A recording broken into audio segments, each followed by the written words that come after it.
dans le livre de la Genèse. Genèse 1, nous allons lire le verset 26 et le verset 27. Genèse chapitre 1, le verset 26 et le verset 27. Hein, c'est juste à côté. Voilà.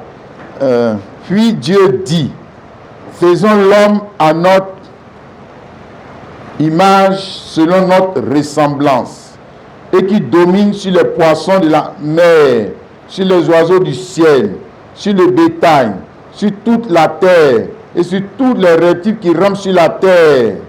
Dieu créa l'homme à son image. Il le créa à l'image de Dieu. Il créa l'homme et la femme. Puis on dit Amen. Amen. Alors ce matin, on va parler la créature est à l'image et à la ressemblance de son Créateur. La créature est à l'image et à la ressemblance de son Créateur, comme on le voit, quelle qu'elle soit la créature. Hein? Voilà, qu'elle soit vivante, qu'elle soit inanimée, hein? Elle est toujours à l'image et à la ressemblance de son Créateur. C'est-à-dire, si tu as vu la créature, tu dois avoir une idée, une image de qui est son Créateur. Tu me comprends, mon frère et ma soeur? Alléluia. Donc, il y a ici deux mots qui vont nous permettre de bien nous exprimer, le Saint-Esprit et moi. Hein, les deux mots, premier mot, image, deuxième mot, dans la parole là.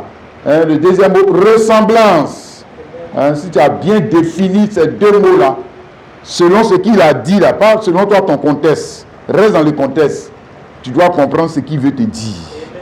Hein, et puis tu vas comprendre ce que moi aussi je vais te dire ce matin. Alléluia. D'accord. Donc, image, c'est représentation. Quand on parle d'image, on parle de représentation d'une personne. Ça s'appelle la représentation d'une personne. Une image, ça s'appelle la représentation d'une chose. Hein? Ça s'appelle la représentation d'un animal. Hein? Mais la représentation, elle est faite par quelqu'un d'autre. Hein? Donc, tu peux faire un dessin. Hein? Du poulet, c'est une image du poulet. Ok? Tu peux faire la représentation du piano. Hein? C'est une image du piano. Ok? Amen. Amen. Alléluia. Toi-même qui es là, toi-même qui es là, tu es une image. Parce que tu es une représentation de celui qui t'a créé, ton papa. Toi-même qui es là, tu es une image. Il y a quelqu'un qui t'a mis au monde, non? Il y a quelqu'un qui t'a engendré, non? Il y a quelqu'un qui a créé chez toi son image. Voilà, donc tu es l'image, tu es la représentation, tu es la reproduction de cette personne. Donc ça veut dire, numéro un, que image, pour avoir une image, il faut avoir une chose, une autre chose, hein? Une autre chose, hein? Pour avoir l'image du piano, il faut avoir le piano, hein? Ça dit, pour que je puisse dessiner le piano là, pour que je puisse dessiner le piano, il faut que j'ai vu le piano. Il faut que j'ai vu le piano. Tu m'as compris? Hein? Voilà, pour que je puisse dessiner un homme, il faut que j'ai vu cet homme. Pour que je puisse dessiner un animal, il faut que, donc on veut dire que l'image est une représentation de ce qui est. La chose, ça y est là. Ça y est déjà là. C'est ça l'image. Tu me comprends, mon frère? Ma soeur? Amen. D'accord, maintenant, ressemblance. La ressemblance, c'est la conformité. C'est la conformité entre la représentation, entre l'image et la chose qui est représentée. Ça, oui. Oui. Donc, image. Maintenant, il a dit, faisons l'homme à notre image selon notre. C'est pas seulement image, hein. Tu as compris? Voilà. Hein? Donc, ça veut dire que quand il créait l'homme, quand il créait l'homme là, il n'était pas un être invisible. Ça, c'est la première chose qu'il faut comprendre. Il n'était pas un être invisible. Non, il n'était pas invisible. Il n'était pas invisible. Deux, maintenant, il dit que l'image qu'il a créée là, est à sa ressemblance. C'est-à-dire qu'il y a une conformité entre lui entre lui et la personne créée. Entre lui et la personne créée. Hein? On dit copie conforme. Ah oui? Voilà, comme je te donnais un exemple entre toi et ton papa. Hein? Voilà, tu as son image selon sa ressemblance, parce que tu n'es pas un poulet, parce que ça, tu n'es pas un coq, tu n'es pas un mouton. Hein? Parce que celui qui t'a reproduit là, tu as sa représentation. Hein? C'est selon sa ressemblance. Selon sa ressemblance. Amen. Donc, ça veut dire que quand il a créé Adam et Ève, il y avait des traits communs entre lui et Adam et Ève. C'est ce que ça veut dire. Hein, tu me comprends, non? Image de ressemblance. Ok?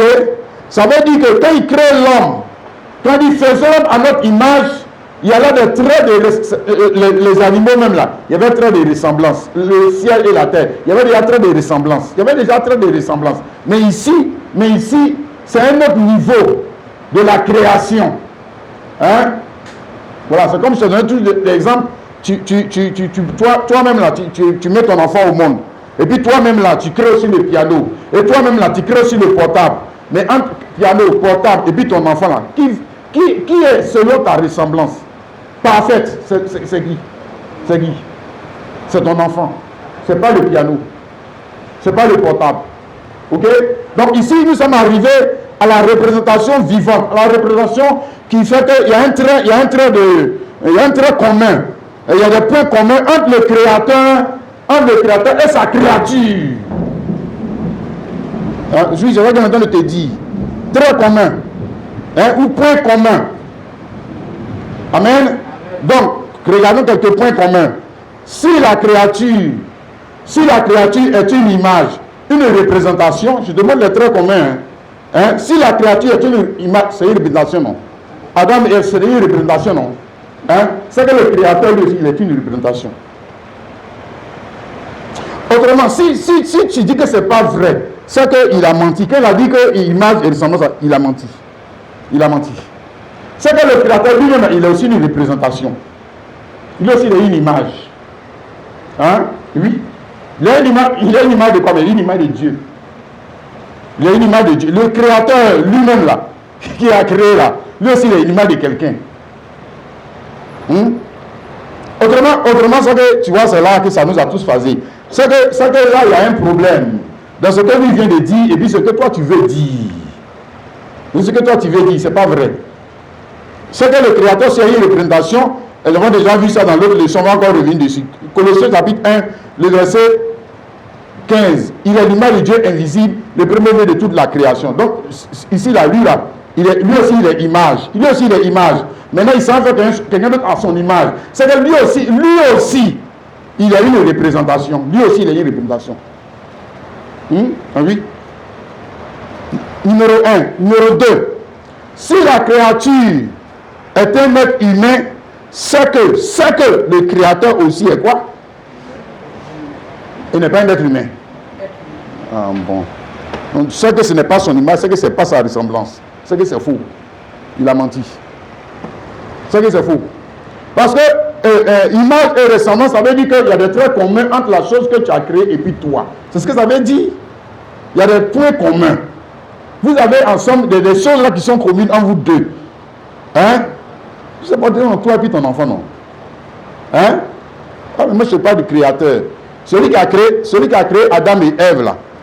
Hein? Il ne peut pas créer Adam et Ève homme alors que lui-même n'est pas un homme. Ça n'a aucun sens.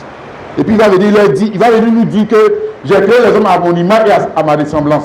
Si vous dites que lui il était esprit pendant qu'il crée là, c'est que Adam et Ève aussi sont esprits. C'est qu'ils sont esprits. Ah ouais, si vous dites qu'il était invisible, c'est qu'Adam et Ève aussi étaient invisibles. Oui. Parce qu'il y a un point commun. Ok? Un autre point commun pour t'emmener à comprendre. Un autre point commun, c'est que s'il parle, s'il a la capacité de parler, si la créature a la capacité de parler, c'est que le créateur aussi a la capacité de parler. Si Si la créature a la capacité de se déplacer, de marcher, avoir des pieds et puis marcher, c'est que le créateur aussi a pieds et puis marche. C'est que c'est pareil, c'est copie conforme. C'est copie conforme. Si la créature, Adam et Ève, peut engendrer, c'est-à-dire faire enfant, c'est que le créateur aussi.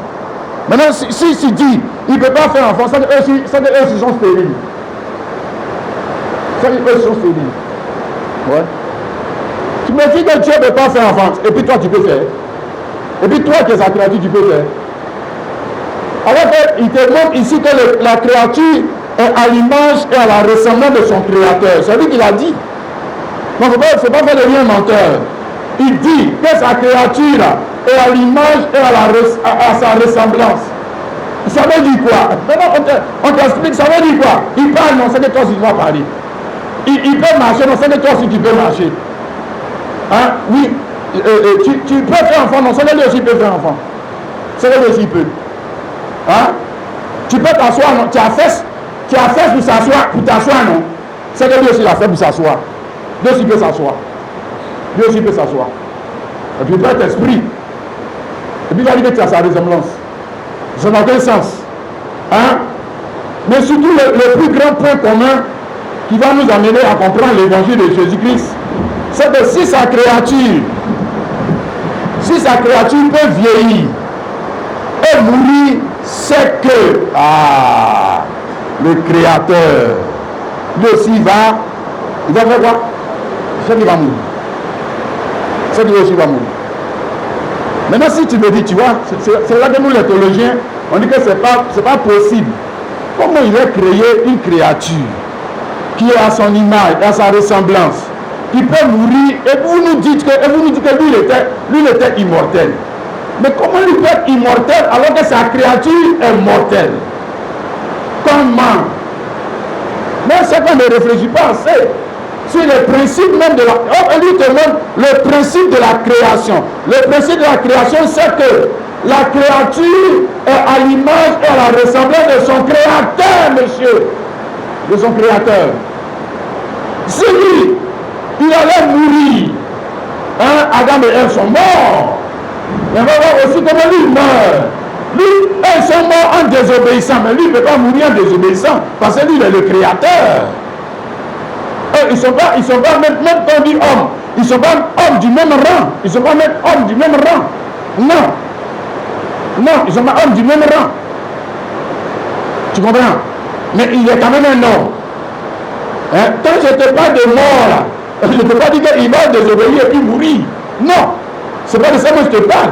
Mais ça veut dire que de la même manière que Adam a vécu, hein, ici dans Genèse chapitre 5, le verset 5, tous les jours qu'Adam vécut fut de 930 ans, puis il mourut. Dès lors, mais il t'a déjà montré, regarde, dès lors que le gars a vécu 930 ans, et puis il est mort, ça veut dire que le Créateur, il va vivre, un jour il va mourir. Il va mourir. C'est ce que ça veut dire. Autrement, comment Adam peut mourir alors qu'il a été créé par une créature qui est immortelle? Comment il peut mourir? On vient m'expliquer ça. Pour que moi je puisse comprendre cette force théologique qu'on nous avait mis dans la tête dans les églises évangéliques. Maintenant, je vais encore essayer de te montrer cela par la créature. Par les créatures. Après Adam et Ève, là, il a continué de créer. Il ne s'est pas arrêté là. La création du Créateur ne s'est pas arrêté là. Hein? Je vais te montrer maintenant. Il y a plein d'exemples que j'aurais pu prendre. L'arche, le tabernacle de Moïse, et toutes les autres choses, c'est lui qui a créé. Mais cette fois-ci, il crée ça en union avec sa créature. Hein? Le dimanche dernier, on va parler de l'arche. Il a créé l'arche en union avec sa créature. Mais quand il créa le ciel, la terre, et l'homme a dit faisons, il a créé ça en union avec ses anges. Maintenant, comme il a créé d'autres serviteurs. Maintenant, c'est avec eux qu'il va maintenant créer, prenons le tabernacle de Moïse, ici dans Exode, chapitre 31, le verset 3 au verset 5. Il dit, le verset 2, sache que j'ai choisi Bessalil, fils de Uri, fils de Ur, de la tribu de Juda, je l'ai rempli de l'Esprit de Dieu. Donc le gars là, il est rempli de l'Esprit de Dieu, ça dit que Dieu va s'associer à lui pour faire une œuvre, pour créer, toujours créer. Hein? Ok? Voilà. Je l'ai rempli de l'Esprit de Dieu, de sagesse, d'intelligence et de savoir pour toutes sortes d'ouvrages. Je l'ai rendu capable de faire des inventions, de travailler l'or, l'argent et les reins, de graver les pierres et à ensacher, de travailler le bois et d'exécuter toutes sortes d'ouvrages. Mais ici, là, le monsieur là, qu'on appelle Bessalil, là, c'est la même chose avec l'arche, c'est pas son idée. C'est pas son idée. Construire arche, et puis toutes les représentations sont là, c'est pas son idée. C'est l'idée du Créateur. Mais maintenant, cette fois-ci, on voit que le Créateur, pour faire apparaître ces choses, il va s'unir avec un homme appelé Bessalil. Tu es d'accord avec ça, non? Amen. Et puis maintenant, il crée le tabernacle. Tabernacle aussi, on est toujours dans sa représentation. Parce que le tabernacle a été créé à partir de ce qui est. Toujours représentation. Donc il continue de développer son idée. Pour que toi et moi qui sommes ses enfants, nous puissions comprendre le sujet que je vais t'expliquer ce matin, que la créature est toujours à l'image et à la ressemblance de son créateur. Ok? Hébreux 8, le verset 5, il dit, lesquels célèbrent un culte, image et homme des choses célestes. Selon que Dieu Moïse en fut dignement averti lorsqu'il allait construire le tabernacle, et son fut-il dit de faire tout d'après le modèle qui est monté sur la montagne. Donc le tabernacle là, c'est pas fait à partir de rien. C'est pas fait à partir de rien. C'est toujours quelque chose, c'est l'image et la ressemblance de quelqu'un ou de quelque chose d'autre. Mais cette fois-ci, il ne s'associe pas avec les anges, il s'associe avec Bessalil, avec les ouvriers et de l'église d'Israël pour exécuter l'ouvrage. Et il dit que cet ouvrage, c'est pas une image et une ombre des choses célestes. Tu as compris? Amen. Bien, maintenant, regarde. On va voir image, toutes ces représentations. Maintenant, ressemblance avec qui? Ressemblance avec qui? Mais qui a créé l'arche? Qui a créé, le tabernacle de Moïse? C'est un homme, Bessalil. Ce sont des hommes. Mais associés à qui? À Dieu, non? Associés à Dieu, non? Maintenant, moi, je pose la question. Le tabernacle, avec ses ustensiles, avec toutes ces choses qui sont créées là, ils ont la vie éternelle. Ils sont éternels. Jusqu'au jour, ça existe encore. Ça existe encore. Maintenant, pourquoi ils sont morts? Pourquoi ils sont disparus? Pourquoi? Tu dois avoir la réponse. La réponse est simple. Ils ont disparu parce que leur créateur il existe encore. Le Bessalil, il existe encore. Lui, il est encore là. Lui, il a la vie éternelle. Lui, il peut rester éternellement. Et s'il ne peut pas rester éternellement, est-ce qu'il peut faire une œuvre qui va rester éternellement? Lui, il veut. Même associé au Saint-Esprit, il peut. Il va passer par où? Pour faire ça. C'est pas possible. Tu vois? Donc, Hébreux 8, 5, nous montre que c'est la même chose, répétition. Nous a dit, Dieu, c'est le pédagogue, il est dans la répétition. Donc, il vient encore répéter la même chose. Pour que si tu as manqué de voir ça en Adam, au moins dans le tabernacle, tu puisses voir ça. Tu puisses voir cette vérité. Et puis maintenant, on va arriver à toi. On va arriver à toi aussi. Ouais, tu vas voir. Toi, si tu as une créature, tu as une créature, tu es un créateur. Mais tu as aussi des créatures, tes enfants sont des créatures. Ce que tu fais là, ce sont des créatures. Ce sont des créatures. Il ne faut pas me dire que c'est Dieu qui a accepté ta femme et puis elle a mis l'enfant au monde. C'est toi. On ne va pas vous donner il dit que c'est Dieu. C'est toi, c'est ta créature. On ne va pas dire c'est ta création. Hein? Mais restons d'abord sur le tabernacle. Le verset 7. On dit en effet, si la première alliance avait été sans défaut, il n'y a pas de question de la remplacer par une seconde. Donc, le tabernacle, le temple là, et tout ce qui est là-bas a été remplacé. Mais à quel moment on remplace une chose? Ou à quel moment on remplace une personne? À quel moment on remplace ce présent à ce poste? À quel moment on remplace le père? À quel moment? Mais quand papa meurt, son enfant prend sa place. Parce que tant qu'il n'y a pas, on ne peut pas remplacer ce qui ne meurt pas, monsieur. On ne peut pas. On ne peut pas. Hein? Remplacer. C'est le mot qui est écrit, hein, relatif au tabernacle, à la loi de Moïse, à tout ce qu'il faisait. Hein? Et pourquoi cela de remplacer? C'est-à-dire, Dieu va te montrer sa destinée. C'est pas la destinée de tabernacle qui te montre. Dieu te montre sa destinée. Lui sa destinée. Lui sa destinée. Il va mourir. Et puis il va te remplacer. Il te parle de lui, c'est parole de Dieu. C'est là absurde. Quand on prend parole de Dieu, et puis tu dis que il parle de l'as. Comment il parle de l'as? On dit parole de Dieu, donc on parle de Dieu. Donc il faut regarder Dieu dans chaque événement, dans chaque chose, chaque acte qu'il a posé. Il faut voir Dieu lui-même. Autrement, ça n'a aucun sens. Donc tu lis la Bible et puis tu ne vois pas Dieu. Tu lis la Bible et puis toi tu vois Moïse. Tu lis la Bible et toi tu vois Branham. Tu lis la Bible et toi tu vois les autres, tu ne vois pas Dieu. Tu ne vois pas Dieu lui-même. Mais c'est que tu as un problème. Hein? C'est que tu as un problème. Hébreux 8:13, en disant une alliance nouvelle, il a déclaré la première ancienne. Or, ce qui est ancien, ce qui a vieilli est près de disparaître. Donc ça, c'est la notion de la première création. C'est-à-dire, dans la première création, nous avons le vieillissement et la mort, la disparition. Pourquoi? Parce que c'est la destinée de notre Créateur. Notre Créateur, celui qui nous a créés là, en premier là, le premier né là. Je n'ai pas encore arrivé sur Jésus-Christ, hein.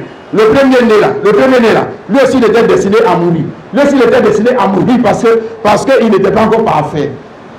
Monsieur. Ouais. Lui aussi il était destiné à mourir. Hein?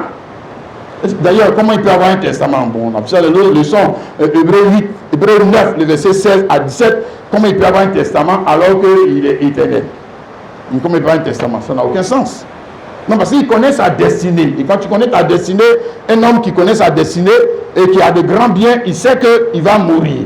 Et qu'il doit donc choisir son successeur.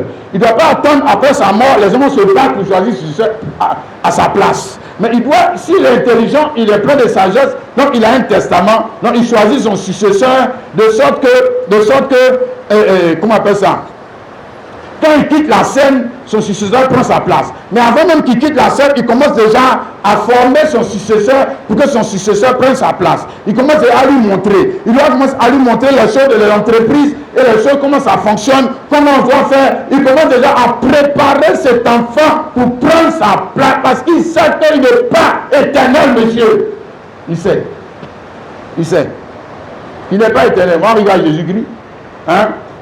Le fils de Dieu. Tu vas voir s'il n'a pas préparé. Non, mais comment tu sais ça? S'il a préparé, à prendre sa place, à le remplacer. Parce que lui sait, l'éternel Dieu, Elohim, Yahvé Shikenu, etc. Il sait qu'il va mourir et c'est ça qu'il nous a montré, numéro 1, dans le premier Adam. Hein? Il te montrait sa destinée. Il ne montrait pas la destinée d'Adam et de toi. Non. Non, ce n'est pas toi et Adam. Non. Pour ne pas dire seulement. Voilà, mais lui, sa destinée. Ok? Il te montrait que, comme tout homme, il allait mourir et il allait avoir un successeur, quelqu'un qui allait le remplacer. Quelqu'un qui allait prendre sa place. Comme toi, ma soeur, mon frère, un jour tu vas mourir et peu importe ta grandeur, ta pauvreté ou je ne sais quoi, quelqu'un d'autre va prendre ta place. Voilà l'image et la ressemblance parfaite. Parfaite. Avec qui? Mais ton créateur. Voilà. On te montre l'image et la ressemblance. Donc les autres choses que les théologiens nous ont dit que ça veut dire qu'il parle comme Dieu. Ça veut dire qu'il raisonne comme Dieu. Ça veut dire qu'il est créateur comme Dieu. Mais il a oublié que le gars qui est créateur comme Dieu, lui aussi il meurt. Lui il meurt. Maintenant, s'il meurt, il dit non, l'autre lui, il ne meurt pas. Ah bon? Tu avais dit qu'il est créateur comme Dieu, non? Maintenant, quand il meurt, là, pourquoi l'autre aussi, il ne meurt pas? On sait qu'ils ne sont pas les mêmes. On sait qu'ils ne sont pas la même chose. On sait que ce n'est pas sa ressemblance. C'est fou. C'est fou. On sait que ce n'est pas son image. C'est fou. On sait que tu as menti. Mais c'est que tu as peur. Tu as peur de dire que Dieu meurt. Tu as peur. Aïe. C'est quelle histoire là? Aïe. Lui-même, il te dit que la créature est à l'image du Créateur et à sa ressemblance. Maintenant, te montre les points communs. C'est qu'il y a un point commun. C'est qu'il y a un point commun, mon frère. Hein? Alléluia. Amen et amen. D'accord, si nous revenons au tabernacle de Moïse, il y a une vérité que je vais dire.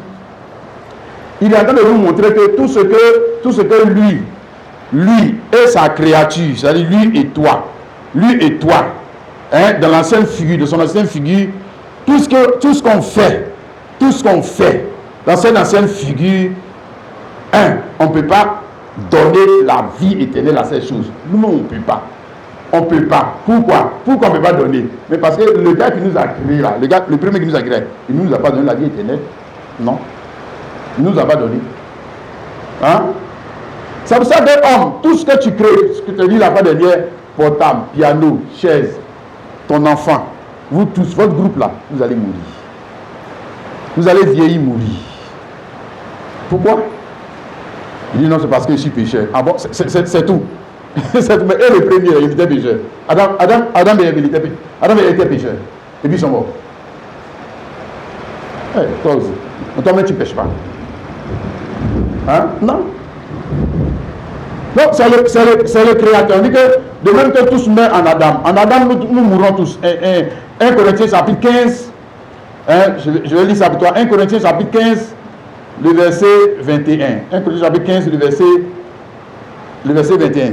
Car puisque la mort est venue par un homme, c'est aussi par un homme qu'est venue la résurrection des morts. Et comme tous meurent en Adam, de même tous revivront en Christ. Donc de même, c'est pas un homme qui est venu la mort. Hein, d'abord, c'est pas un homme qui est venu la mort. Pourquoi c'est pas lui qui est venu la mort? Parce que son créateur lui-même là, hein, il ne lui a pas donné la vie éternelle. Et pourquoi ce créateur lui parle de la vie éternelle? Parce que son créateur lui-même n'était pas la vie éternelle. Non, il ne l'avait pas.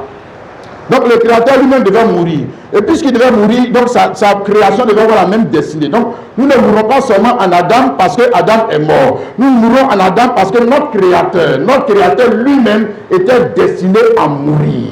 Voilà la vérité. C'est ça qui est la vérité. Hein? Ouais, il était destiné à mourir. Hein?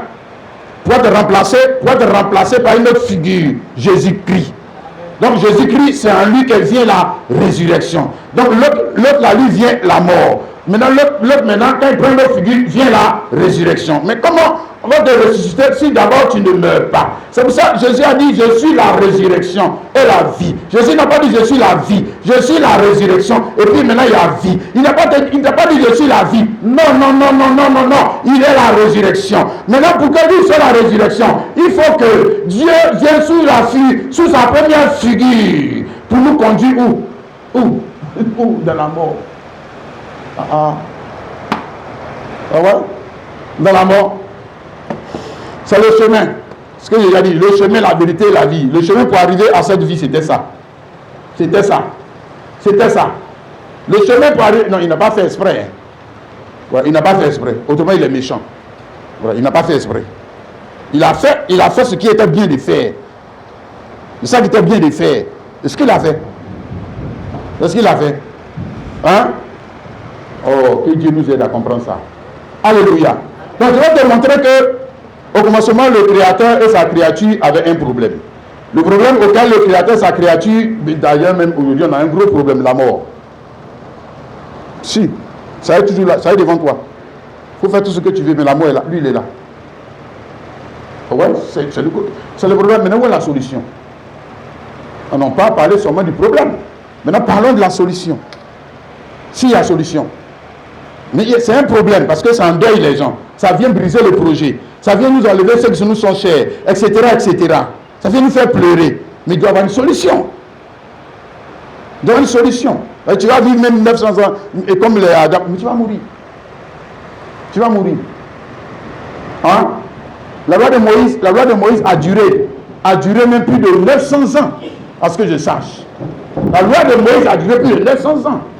Le tabernacle, le temple a duré plus de 900 ans. Mais le temple est où? C'est détruit. Et pourquoi c'est détruit? Parce que ça a été créé, le gars qui a créé le temple là, lui-même il est déjà mort. Il est mort. Mais c'est le temple là qui va rester là. C'est lui sa créature, c'est lui sa création qui va rester là. Alors que la créature est à l'image de son créateur. Parce que la créature nous montre la destinée du créateur. Oh, toi aussi. Hein? Donc le problème, la solution, c'est de ça que nous avons parlé. La solution, c'était la mort. Hein? Du moins, ce n'est pas c'était. C'est la mort et la résurrection de Jésus-Christ. Voilà la solution. Aussi. Le problème est venu. On est rentré dans le problème.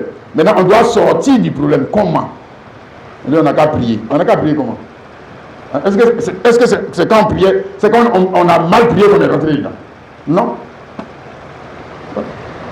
On doit sortir de la même manière que nous a fait entrer dans le problème. Il doit nous faire sortir du problème en faisant quoi?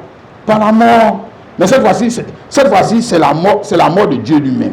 Et Dieu ne meurt pas, il ne meurt pas comme Adam. Il ne meurt pas comme Salomon. Il ne meurt pas comme toi et moi.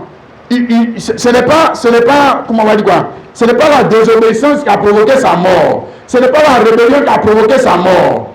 Non, c'est la foi. La foi en quoi? Mais en lui-même. En sa propre résurrection. C'est l'obéissance. Pour lui là, c'est pourquoi on peut te dire que même s'il est un homme, lui il n'est pas un homme comme toi. Non. Il n'est pas un homme comme toi. Non.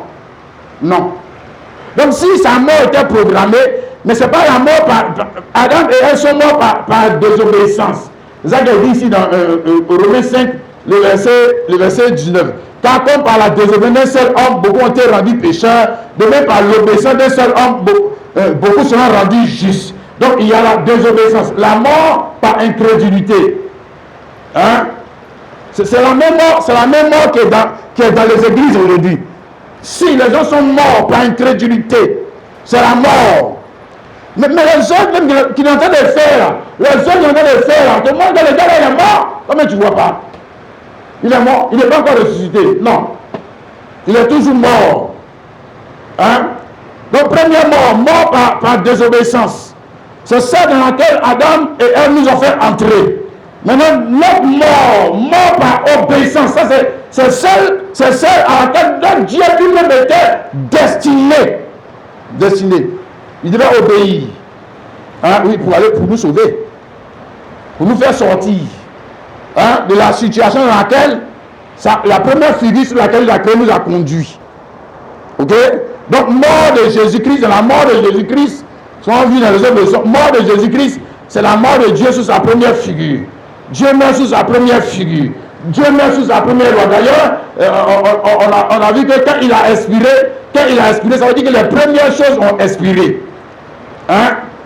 La loi a expiré. La loi de Moïse a expiré. Toutes ces choses ont expiré. Parce que toutes ces choses avaient une date d'expiration. La date d'expiration du temple, la date d'expiration, je veux dire de l'ancienne naissance, c'était quoi? La mort de Jésus-Christ. Dieu, quand il vient mourir, il y a quelque chose qui est fini. Il y a quelque chose qui est terminé. Il y a quelque chose qui est achevé. Maintenant, on passe à une nouvelle phase de la création. Dans laquelle Dieu lui-même, là, en tant que Jésus-Christ, il devient le premier-né, le commencement. Là, on commence quelque chose d'autre. Ouais, on commence quelque chose d'autre. Et ce qu'on commence, ce qu'on va commencer maintenant, là, lui, il est parfait. Lui, il n'est pas comme le premier, là. Hein? Lui, il est parfait. Colossiens chapitre 1, le verset 18. Colossiens chapitre 1, le verset 18 à 19. Il est la tête du corps de l'Église. Il est le commencement, le premier-né d'entre les morts. Avec raison, tout le premier, car Dieu a voulu que toute plénitude habita en lui. Donc en lui, celui qui est né d'entre les morts, là, c'est en lui qu'habite toute la plénitude. Plénitude, je t'ai expliqué, là, vous dit que ça veut dire développement de la vie d'une personne. Plénitude, c'est ce que ça veut dire. Mais même si tu prends le mot plein, plein, ça veut dire quoi? Plein, ça veut dire quoi? Quand tu as commencé à, même si tu prends ça sous sa forme, on va dire quoi, physique même. Quand tu voulais remplir la bouteille là, quand tu as ouvert la pomme de pouf, c'est rempli. C'est comme ça. C'est ce que plein veut dire. Non. Plein veut dire qu'on est parti doucement jusqu'à pour arriver à quelque part. Plénitude, c'est ce que ça veut dire, monsieur. On a commencé quelque part de manière embryonnaire pour arriver à quelque part. Maintenant, quand on arrive à la fin du développement de la vie de l'homme, là, on dit plénitude. Plénitude, ça veut dire aussi qu'on avait mis la semence en terre, et puis la semence a commencé à pousser, elle a commencé à germer et donner les feuilles, donner le tronc, etc. jusqu'à arriver plénitude, ça veut dire qu'elle a fini. Donc maintenant on revient au commencement. Le premier qui était le Dieu invisible, il devient visible parfaitement qui? Le plénitude, celui qui est plénitude là. Il faut bien le regarder. C'est là-bas que Dieu est pleinement. C'est là-bas. Parce que pleinement, ça veut dire qu'il a la vie éternelle. Il peut te donner la vie éternelle. Il peut donner la vie éternelle à la création. Mais pour avoir cette vie éternelle, il faut que lui-même, il puisse comment faire, être transformé. Il puisse passer dans le processus du développement de la vie. Quand la vie se développe, monsieur, maintenant on dit, à l'image et à la ressemblance. Mais regarde sa créature. Comment tu te développes pas? Hein? Pour arriver au gros gars comme tu es assis ici là, tu t'es pas développé. Quand tu as mis au monde, tu as commencé à avoir un enfant. C'est comme ça. Non. Donc image et ressemblance. Regarde la créature. Je dis que regarde la créature. Même si c'est difficile pour toi de comprendre. Mais regarde la créature. Dieu n'est pas si invisible que ça. Il n'est pas si invisible que ça. Regarde sa créature, tu verras le créateur. Regarde sa créature, tu verras les points communs. Entre lui et son créateur, les points communs nous sont de te montrer. Donc le plus grand des points communs, c'est quoi? La mort et la résurrection. Parce que quand il meurt, il ressuscite. Il ne ressuscite pas pour être la même personne. Ça n'a aucun sens. Est-ce qu'il avait besoin de ressusciter pour être la même personne? Non. Non. Il arrive à la plénitude. Il arrive à la plénitude de la vie. Oh, alléluia. Et ici, dans 2 Timothée chapitre 1, le verset 9 à 10, on parle encore de Jésus-Christ qui nous a sauvés et nous a adressé une sainte vocation. Non, sainte vocation, c'est un appel. Il nous a appelés, ok? Non à cause de nos œuvres, mais selon son propre dessein, selon la grâce qui nous a été donnée en Jésus-Christ avant le temps éternel et qui a été manifestée maintenant par la passion de notre Sauveur Jésus-Christ, qui a détruit la mort et a mis en évidence la vie et l'immortalité par l'évangile. Voilà ça. Je viens de te dire. Voilà comment on est arrivé. L'immortalité est maintenant venue. Par quoi? Par quel évangile? Mais l'évangile est relatif au nom de Jésus. Ce n'est pas l'évangile relatif au nom. Là-bas, on était encore dans les figures et les représentations. Maintenant, on rentre dans la représentation parfaite. Vous êtes toujours appelé précise et correcte. Précise et correcte dans la mort et la résurrection de Jésus-Christ. L'image première est finie. Ça, on a fini avec cette image. L'image dans laquelle on donne la mort, là, ça c'est fini. L'image dans laquelle toi et moi, là, nous aussi, quand tu as un enfant, là, lui, c'est qu'il va mourir. De la même manière que lui va te suicider, lui aussi son enfant va le suicider. Il n'a qu'à rester là. Il va rester caillou sur la terre. Jamais. Jamais. Hein? D'accord, on passe à une autre phase de la création dont nous voyons que celui qui a mis en évidence, cette phase de la création, l'a mis en évidence que la vie éternelle. Mettre en évidence, c'est-à-dire que rend la chose perceptible. Hein? C'est-à-dire on peut maintenant voir la chose. On peut maintenant avoir accès à la chose. Nous allons mettre en évidence. Ok? La chose existait, elle était déjà en Dieu, l'être invisible. Ok? Celui qu'on ne peut voir, celui qu'on ne peut toucher, comme le dit Jacques, maintenant, elle doit être mise en évidence par la créature. Parce que la créature donne une copie conforme pour nous mettre en évidence la chose. Or, la première créature ne peut pas mettre en évidence la chose parce que c'était le commencement de la vie de Dieu. De la vie de Dieu. Elle ne pouvait pas. Donc, elle nous a créés. Dans le commencement, hein, étant des hommes embryonnaires, des hommes élémentaires, des hommes rudimentaires, qui donnent une vie rudimentaire, ce qu'ils appellent la vie, là, ça c'est la mort. Parce que quelqu'un va te succéder. Quelqu'un va prendre ta place. Oui, monsieur. Donc tu as un problème. Maintenant, problème, on te montre maintenant solution. Regarde, monsieur, si tu veux là, reste là-bas. Tu ne vas pas croire ce qui va arriver. Reste là-bas. Il ne faut pas venir à Jésus. Pour faire quoi? Mourir et ressusciter aussi avec lui. tu ne vas pas croire ce qui va t'arriver. Hein? Voilà, donc Jésus-Christ, ici, qui a mis en évidence la vie, c'est-à-dire la vie éternelle, et l'immortalité par l'évangile. Non, tu sais qu'il a dit ça, non, je suis le chemin, la vérité, et la vie. Et la vie. Donc le chemin pour passer, c'est-à-dire le chemin pour passer de la mortalité à l'immortalité, alors que tu n'es pas encore mort. S'il y a un chemin. Donc il y a la solution. La solution au problème. Sinon tu vas mourir, quelqu'un va prendre ta place. Et puis il n'y a rien. Il n'y a rien. Il n'y a rien. Oui, il n'y a rien. Et puis de même, qu'est-ce pour moi qui ne va pas gâter la chose pour laquelle tu as souffert? Qu'est-ce pour lui qui ne va pas gâter? Il peut gâter. C'est pour lui maintenant. Il fait ce qu'il veut. Oui. Moi, tu vois, c'est que tu as vécu pour rien. Pour rien. Parce que tu n'as pas vu, tu as cru à la mort, mais tu n'as pas cru réellement qu'il y avait solution. Tu n'as pas vu la solution. Hein? Mon frère chrétien. Alléluia. Donc nous arrivons, comme j'ai dit, nous arrivons à Jésus-Christ. 1 Timothée chapitre 1, le verset 16 à 17. 1 Timothée chapitre 1, le verset 16 à 17. Il dit ceci: j'ai obtenu miséricorde, afin que Jésus-Christ fils voir en moi le premier tout sa longanimité, pour que je servisse d'exemple à ceux qui croiraient en lui pour la vie éternelle. Maintenant, c'est Jésus-Christ là. Il dit qu'il est au roi des siècles. Il est le roi des siècles. Hein? Jésus-Christ, il est immortel. Il est en train de définir notre nouveau créateur, notre papa. Notre papa. Parce qu'en tant que chrétien, celui qui nous a créé là, ce n'est pas l'éternel Dieu. En tant que chrétien, celui qui toi t'a créé là, c'est Jésus-Christ.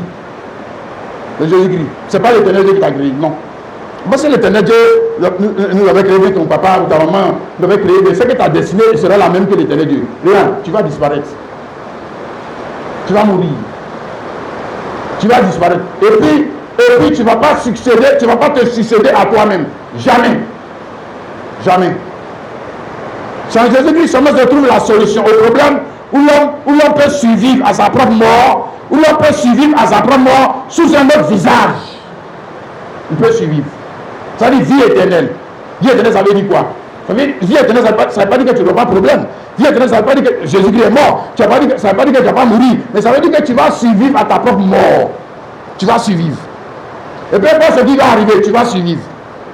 Hein? Mais si tu es dans la figure de la création des portables, de la figure de la création de la voiture, tu ne vas pas survivre. Tu vas vieillir, tu vas mourir. Tu vas mourir. Tu vas mourir. Et tu vas voir dedans. Il faut venir seulement dans l'église. On dit plus que ça. Hein, il y a problème. Hein, et puis une solution. Nous, on te montre que comment Dieu lui-même il passe. Il a survécu à sa propre mort, mais sous un autre visage. Il est passé de l'autre côté. C'est vrai qu'il dit ce Dieu-là, c'est-à-dire il est le roi des siècles, immortel, invisible, seul Dieu, son honneur et gloire au siècle des siècles. On parle de qui? Jésus-Christ. Il n'est pas invisible pour nous. Hein. Le mot, voilà, faut pas dire que, on dit qu'il est invisible. Non, il est invisible pour le monde. C'est pas pour toi, hein. Non, il n'est pas invisible pour toi. Si tu te souviens, non. C'est-à-dire que le monde ne me verra plus, mais vous me verrez. Voilà, donc on me dit qu'il est invisible. Il faut prendre chaque mot, chaque parole dans son contexte. Invisible. On a dit que Jésus-Christ est invisible. Comme ça. C'est pour le monde, il est invisible. Mais toi, tu es son enfant. Pourquoi il sera invisible pour toi? Mais il n'est pas invisible. Il n'est pas invisible à toi. Non. Non. Toi, tu le vois. D'ailleurs, tu vois, tu comprends ses idées, tu comprends sa parole. C'est pas flou. C'est pas flou pour toi. Non, parce que tu es son enfant. Parce que tu es prédestiné en lui à rentrer dans cette vie éternelle, la vie de la survie. La seule vie dans laquelle on peut survivre. On peut survivre à sa propre mort. Ouais. Il y a une vie dans laquelle on peut survivre à sa propre mort. Alléluia. Donc Jésus-Christ, alléluia. Amen. Jean 3, 16, on connaît, non? Hein? Voilà. Dieu a tant aimé le monde, car Dieu a tant aimé le monde, qu'il a donné son Fils unique, afin que quiconque croit en lui ne périsse point, mais qu'il ait la vie éternelle. Il a tout dit. Mais nous, on avait l'habitude de prendre ces versets-là comme des évangéliques, comme les autres là. Dieu a tant aimé, il a donné son Fils unique. Mais ici, il y a la vie éternelle. Parce que le service que le Fils vient rendre, c'est le service de la vie éternelle. Et puis, on dit le Fils à lui, il est unique. Unique, ça veut dire quoi? Ça veut dire qu'il n'est pas comparable aux autres fils. Non. Non. un fils, c'est une représentation, ce que je sache. Un fils, c'est une représentation. C'est une représentation. Maintenant, comment le fils à lui peut nous donner la vie? Comment il peut nous donner la vie éternelle? C'est qu'il est la copie. C'est qu'il est la copie conforme avec le Dieu invisible. Lui là. Il n'est pas comme le premier-né là. Non. C'est pas le même âge. C'est pas la même figure.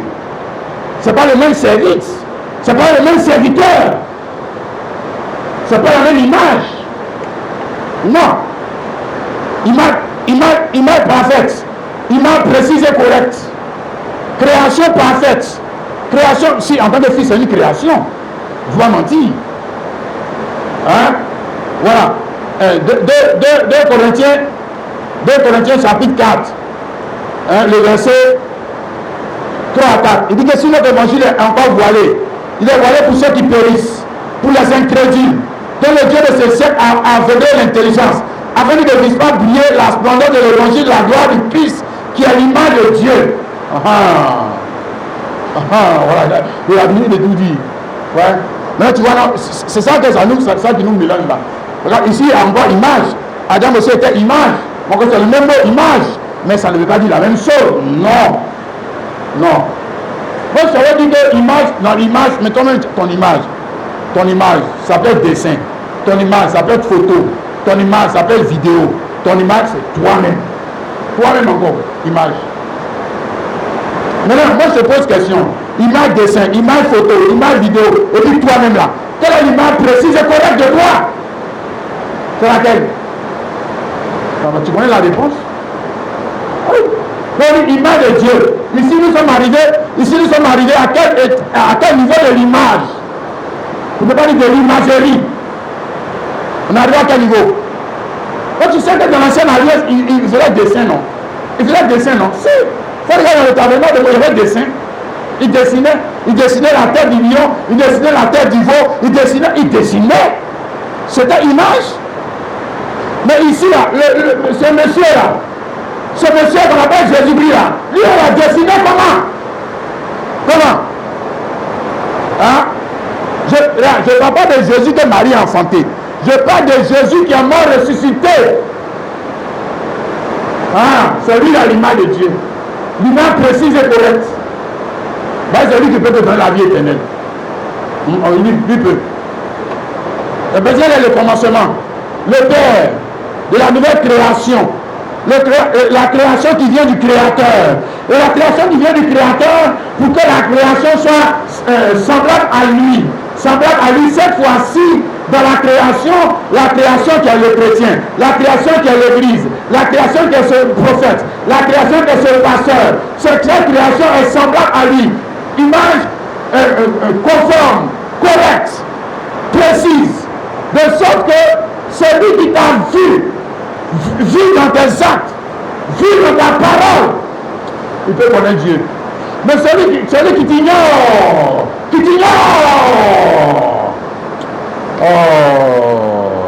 un analphabète. Voici, un analphabète.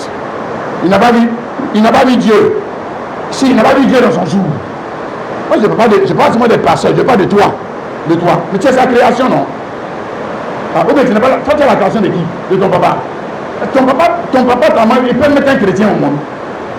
Il peut créer un chrétien. Ton papa, ta maman, il peut créer un chrétien. Il peut créer quoi? Il peut créer un trait. Il peut créer mon frère Kwadjo. Et puis ça, c'est ce qu'il peut faire. Maintenant, le Kwadjo, là, lui, le Kwaku, là, lui, il est comme qui? Il est comme les gens de son âge généalogique. Tu sais pas ça? Mais ce monsieur, Kwaku, là, le Kwaku, là, on va le mettre au cimetière, il ne va pas survivre. Il va rester là-bas comme qui son créateur, l'éternel Dieu. Vous ne pouvez pas dire que son créateur, son papa et sa maman. Celui qui va survivre, c'est celui que je chante de parler, la nouvelle création. Le chrétien, celui qui te parle. Le Christ, celui qui te parle. Celui qui va survivre. Celui qui a, s'il a déjà survécu, donc s'il vient rentrer, celui qui va survivre, toujours celui qui survit. Ce qu'on appelle la vie éternelle, monsieur. Hein, la vie qui rend l'homme capable de survivre à sa propre mort. Il va survivre. Maintenant, on va pleurer ici. C'est vrai que nous, on va pleurer ici, bon, comme on est des hommes, on a des attachements, on va dire quoi, humains avec ses frères, on va pleurer ici, mais lui, il a survécu de l'autre côté là-bas. Mais si on lui dit, mais reviens ici, il va venir faire quoi ici? Il va venir s'asseoir ici, vous faites quoi? Vous faites quoi? Au niveau de lui, il va venir faire quoi ici? C'est pour s'emmerder. Hein? Colossiens chapitre 3, le verset 9 à 11. Vous ne mentez pas les uns aux autres. Vous êtes un dépied qui vient homme et ses œuvres. Et ayant revêtu l'homme nouveau. Quand nous parlons de cet homme nouveau, ça veut dire que je ne parle pas de Kwaku Daniel, l'enfant de Kwaku avec ce c'est pas de lui là que moi je parle. C'est pas lui, on va le prendre, on va le mettre à la tombe là, comme les autres. Il ne va pas revenir à la vie. Jamais.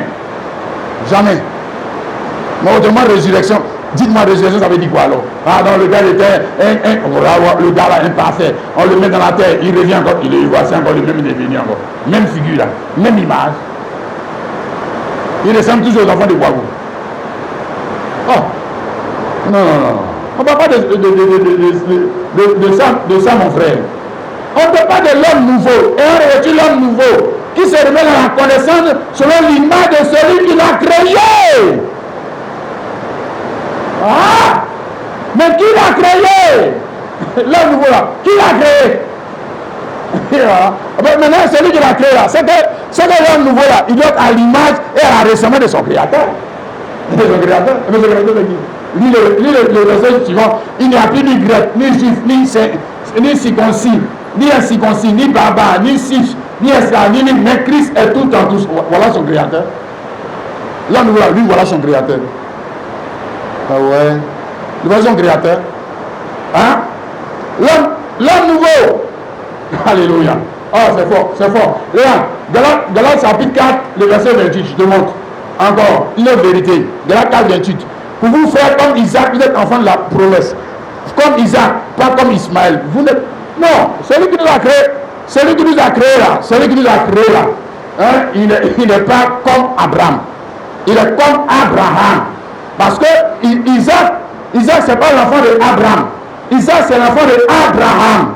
Donc le même personnage qui a survécu à sa propre mort, et il a survécu sous un autre nom. Tu sais ça, non? Si, on a changé son nom. Il a survécu. Mais quand il a survécu, mort, résurrection, il n'est pas mort et seul pour devenir abattu les œuvres du voyou Abraham l'accompagnent encore. Il y a des choses comme ça. Comment ça? Non, maintenant quand il devient Abraham, maintenant il va engendrer Isaac. Il va engendrer Isaac. Et Isaac est appelé fils unique, c'est-à-dire fils qui n'est pas comme les autres.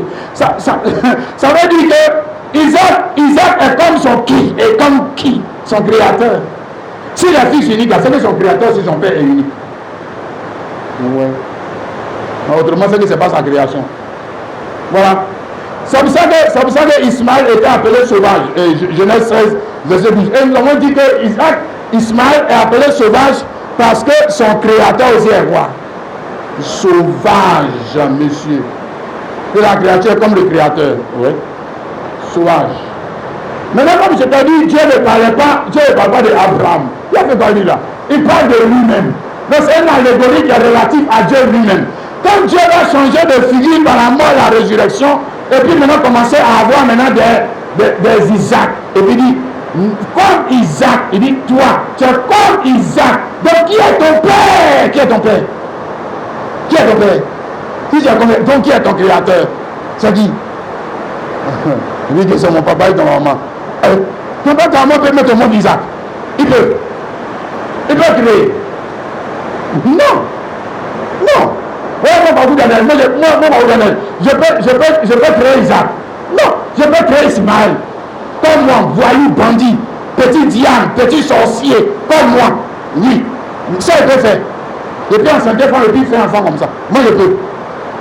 Hein? Et les enfants seront à mon image. Et c'est pour ça que souvent les enfants ont la même maladie même que le père. Pourquoi? Il dit que c'est la création de Dieu. Hein? Donc Dieu est drépanocytaire. Donc Dieu est diabétique. Le frère, fais attention, hein. Faut pas mentir, hein. L'enfant, c'est pas un enfant de Dieu, c'est pour toi, hein. C'est ton enfant, hein. Faut pas mentir sur Dieu, hein. Enfant de Dieu. Enfant de Dieu, là, c'est Jésus-Christ. Enfant de Dieu, on dit enfant de Dieu, là. C'est que ton papa, c'est Jésus-Christ. Maintenant Jésus-Christ, Jésus-Christ va t'engendrer comment? T'engendrer comment? Ça, on va parler par la mort et résurrection. Par lui, il a été engendré comment? C'est pas Marie, non. Mort et résurrection. Amen. Donc, de même que Jésus-Christ est la créature unique, à la ressemblance précise et correcte de l'invisible, du Dieu invisible, de même sa représentation, donc sa création, c'est toi. Sa représentation, c'est toi. C'est moi. Elle aussi, cette représentation, à quoi? Il y a point commun. Voilà. Maintenant, on parle de point commun. Il y a point commun entre la créature et son créateur. Point commun. Il y a point commun. On a vu le premier là, le gars qui nous a créé en premier là. Hein? Ah oui, le gars qui a créé notre papa en premier là. Voilà, on a vu point commun. Ça, on a vu ça. Mort.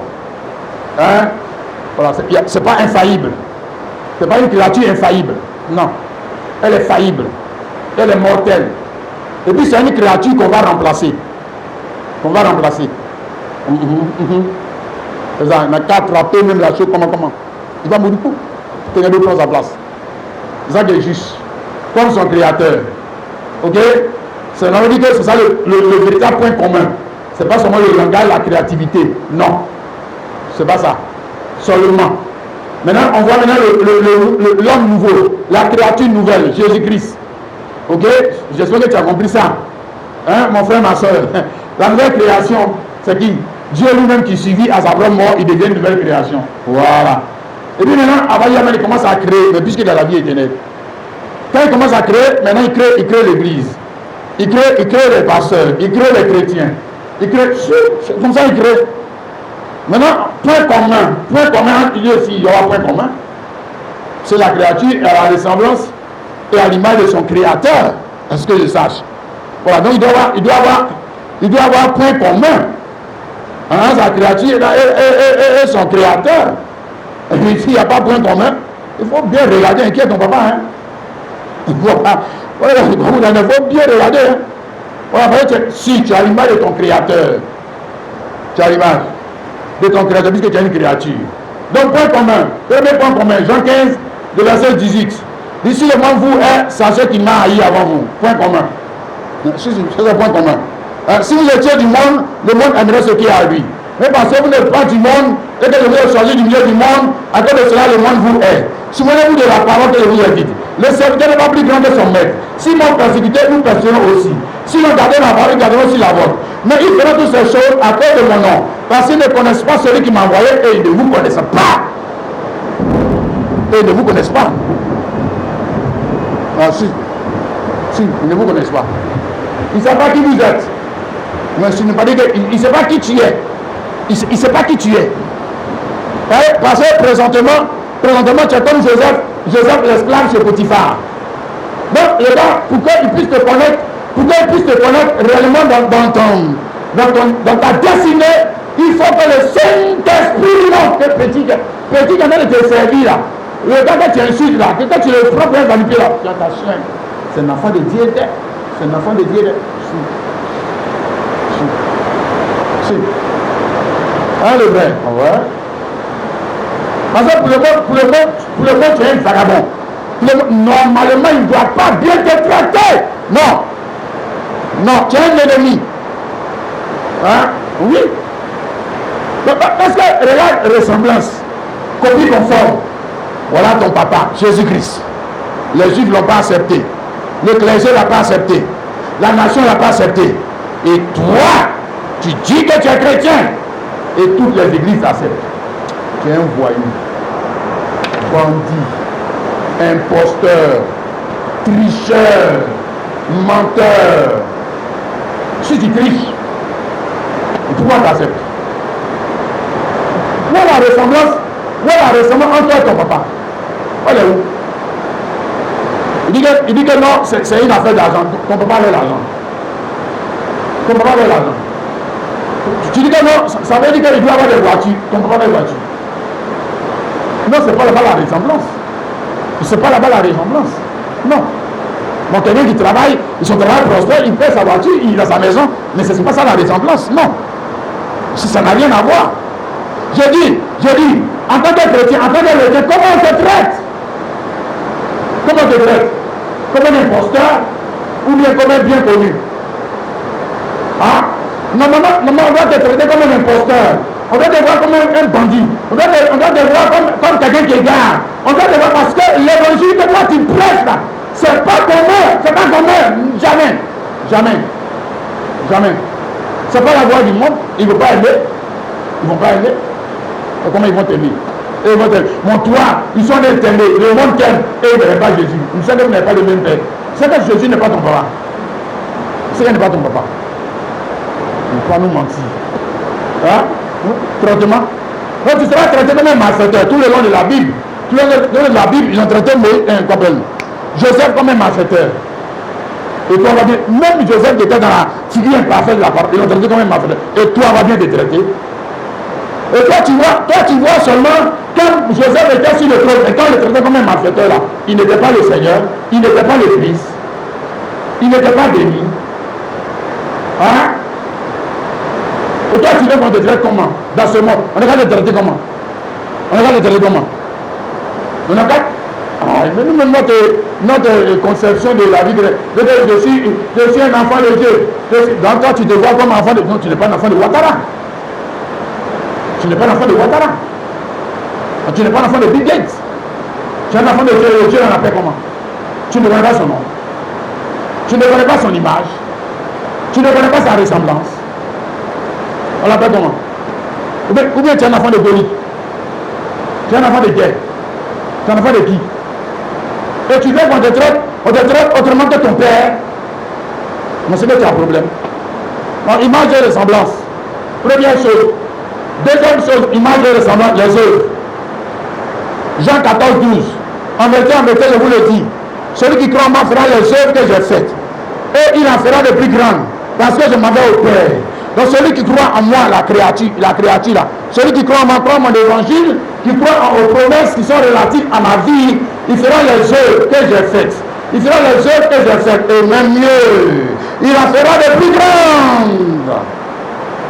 Ouais, mais c'est les œuvres, hein. Copie conforme. Même eux. Hein? Ah ouais? Même eux. Donc on peut connaître, c'est ce que j'ai expliqué là. On peut connaître un compétent. On peut connaître la créature grâce aux œuvres. C'est-à-dire on peut connaître qui t'a créé grâce à tes œuvres. Parce que si tu étais un mouton, tu feras les œuvres des moutons. Si tu étais un cheval, tu feras les œuvres des chevaux. Parce que celui qui t'a créé, c'est un cheval. Maintenant, si tu es Jésus-Christ, si c'est Jésus-Christ qui t'a créé, mais fais les œuvres de Jésus. Mais fais les œuvres de ta race. Tu appartiens à une race, non? Tu n'es pas un poulet. Tu n'es pas un mouton. Parce que sache, tu es de la race. Tu es de la race de l'élu. Tu es de la race du Dieu élu. Tu es de la race de la figure parfaite de Dieu. Fais les œuvres de ta race, on va voir. On va voir. Fais les œuvres. Ah bon, maintenant, il commence à. Voilà le Papou Daniel. Il commence à faire les œuvres des gens de Jacob. Les Jacobman, il fait les mêmes œuvres que lui et il vient se dire qu'il est un chrétien. Non, on sait que ton papa est un Jacobman. On sait que tu mens. C'est faux. Un Pierre 2, le personnel. Vous, au contraire, vous êtes une race élue. Vous êtes une race élue. Racine. Qui est votre racine? Qui est votre racine? Qui est votre... C'est un noir. C'est Jésus Baoulé. C'est-à-dire, qui est votre racine? Race, ça veut dire que vous avez une racine. La racine de celle-là, c'est qui? Votre papa, Jésus-Christ. Jésus-Christ. Hein? Sacerdoce royal. Nation sainte, peuple acquis, avec vous annoncez les vertus de celui qui vous a appelé d'être à son endroit lumière.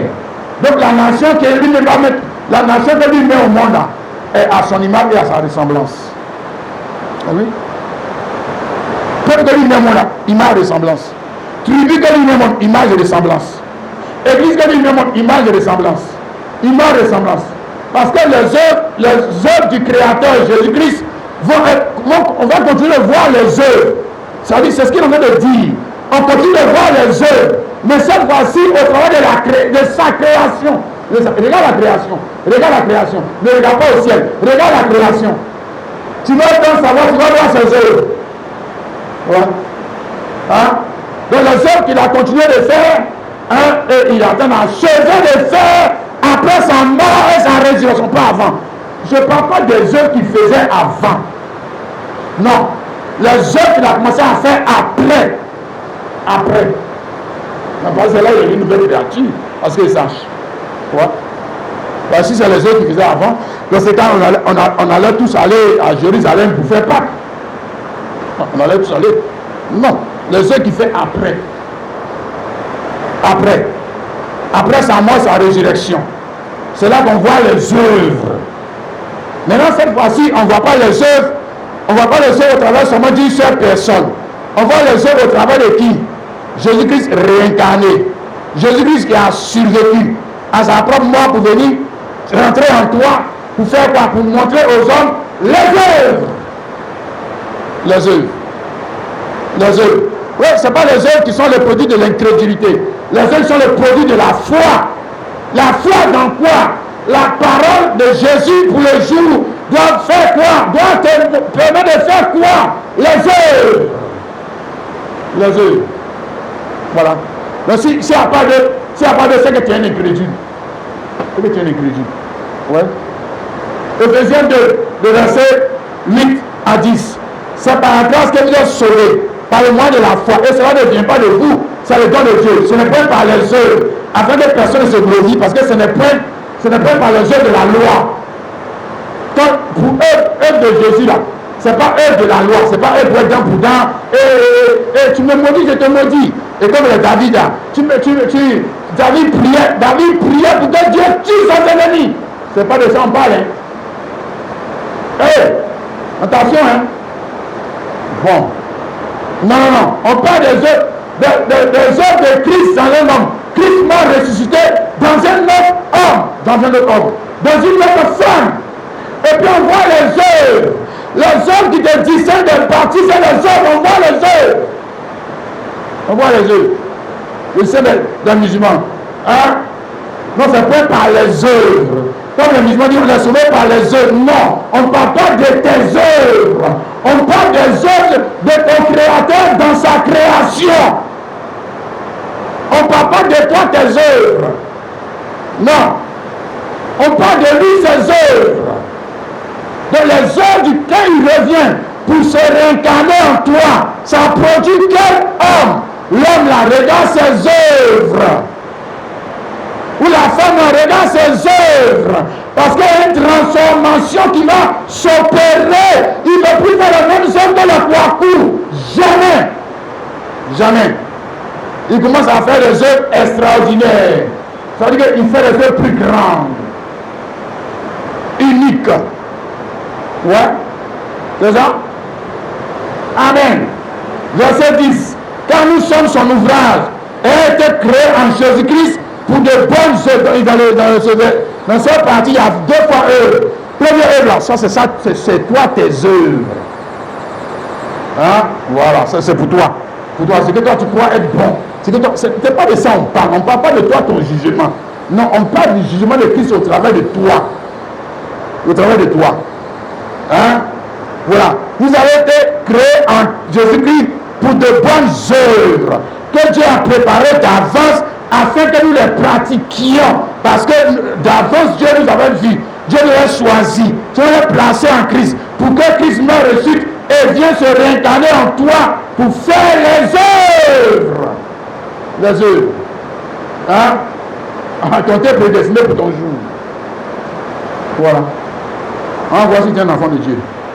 Parce qu'on reconnaît la créature. On reconnaît la créature par les actes. Le créateur par les actes de la créature. On va voir si vous êtes Covid conforme. Oui, on va voir. Moi dans les œuvres. Comment c'est les œuvres? Ta manière de prier, ta manière d'aimer, ta manière d'adorer, etc. Parce qu'il doit y avoir des choses, des points communs, des traits communs. À ce que je sache, il y a des traits communs, toi, ton papa. On doit être ta maman. Le caractère même physique. Dans les œuvres de ton créateur, Jésus-Christ. Voilà, maintenant qu'il est venu. Maintenant, c'est pas comme ton papa, lui il est là-bas. Maintenant, lui, Jésus lui vient en toi. Pour que tu puisses exprimer les œuvres de Jésus-Christ. Les œuvres, cette fois-ci, c'est les œuvres de la vie éternelle. Le premier, on a vu, quand il s'est associé à Noé, quand il s'est associé à Bessali, il y a eu aussi œuvre. Il a fait l'âge. C'est œuvre. Hein? Voilà, ils ont fait le tabernacle, cette œuvre. Ils ont vu que cette œuvre était à l'image de leur créateur. De leur créateur. Ça veut dire que ça va mourir. Ça peut pas résister à l'épreuve du temps. Ça va mourir. Voilà. Donc ici, il s'agit de l'œuvre qui va te suivre. Voilà. Quand tu meurs, ils sont avec toi. Ils sont là. On ne parle pas de ce que tu vas laisser ici. Le grand bâtisseur, il a bâti des ponts, il a bâti ceci, cela, mais ça va rester ici. Ça ne va jamais le suivre, jamais de la vie. On parle de œuvre qui va te suivre. Monsieur, il faut faire attention dès. On ne parle pas de œuvre qui va rester ici. Et puis ton remplaçant va prendre. Ce n'est pas de ça on parle. On parle de œuvre quand tu as fait là, quand tu meurs, tout ça te suit. Les œuvres les suivent. Tu n'as jamais dit ça dans la Bible? Les œuvres les suivent. Œuvre vivante, éternelle. Une œuvre qui peut résister à l'épreuve de quelle œuvre. Et même si la terre sur laquelle ils ont fait les ponts, ils ont fait les voitures, ça ne vieillit pas. Ça ne meurt pas. Il faut aller changer le pont. Le pont est en train de se casser. Maintenant, c'est devenu comme ça. Il faut changer ici, il faut même brique ici. Il faut ton œuvre que tu as fait là. Monsieur le bâtisseur, ça a pu résister à l'épreuve du temps. Quelle maison même que tu as fait, mais quand tu as mouru, peut-être que je ne sais pas. Quelqu'un va vendre une maison là. Mais ça va devenir en poudre. Hein? Ça va devenir un lampeau, ça ne suit pas quelqu'un. Ça va mourir, comme dit son créateur. Va voir Maison du Faux-Boigny.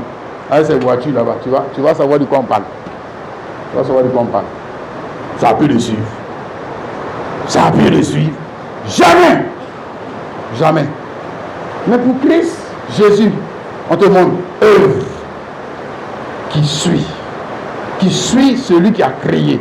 Parce que cette œuvre, il a créé cette œuvre en liaison avec celui qu'on appelle la vie éternelle. Donc cette œuvre a un caractère. Le même caractère que celui qui l'a créé. C'est-à-dire vie éternelle. Donc cette œuvre peut subsister. Peut subsister. Après sa mort, ça le suit. Ça s'en va. D'ailleurs, regarde, ici, Éphésiens. Ce n'est pas les Paul, les Pierre qui ont écrit ça. Ce n'est pas eux qui ont écrit. Hein? Parce que, maintenant on continue de dire ça. Hein? Si on continue. Les œuvres, ce n'est pas des œuvres des gens. Quand on dit Abraham a fait ci, ce n'est pas des œuvres. Ce n'est pas des œuvres. Hein? Mais ça les suit. Oui. C'est ce que nous, si on veut, Dieu veut nous donner l'intelligence. Ne soyons pas stupides. Ne soyons pas des hommes comme si Jean va rester caillou sur la terre. Va rester caillou sur la... Non, ne soyons pas stupides. Mais on veut quelque chose qui va nous suivre. C'est de ça qu'il est question. C'est pas quelque chose que tu t'as pas pris la soeur derrière toi ici. C'est ça qu'elle joue ça. Donc quand tu as vécu pourquoi alors? Tu t'es vécu pourquoi? Tu t'es pas dit que c'était pourquoi alors? Non. Quelque chose qui va te suivre, qui va survivre à ta mort. Et même les conseils, la parole, l'évangile que tu vas donner à tes enfants, qui pourra les faire aussi survivre et qui va survivre à ta mort. Qui va survivre à ta mort. Hein, mon frère, ma soeur. Oh, que Dieu nous aide à comprendre. La profondeur de la parole. Alléluia. Amen et amen. Maintenant, la Bible nous dit ici que, vous gagnez du temps, hein, 1 Jean 3. 1 Jean 3, le verset 12. Hein, on dit ici, elle ne ressemblait pas à Caïn, qui était du malin et qui tua son frère. Et pourquoi le tua-t-il? Parce que ses œuvres étaient mauvaises et que celles de son frère étaient justes. Donc, ne ressemblez pas. Il y a des gens à qui il ne faut pas chercher à ressembler. Tu n'es pas n'importe qui. Chrétien, tu n'es pas n'importe qui. Si le monde ne te connaît pas, mais ce n'est pas de ta faute. C'est de leur faute. S'ils ne te connaissent pas, ça c'est le problème. Et puis d'ailleurs même, pourquoi tu veux qu'ils te reconnaissent même? Tu veux te reconnaître pourquoi? Ils ont reconnu ton papa. Ah!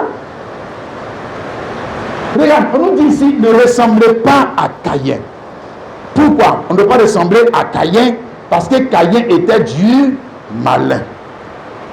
C'est-à-dire que son créateur, si, on te montre son créateur. Le créateur de Caïn, c'est le serpent ancien. Tu as compris?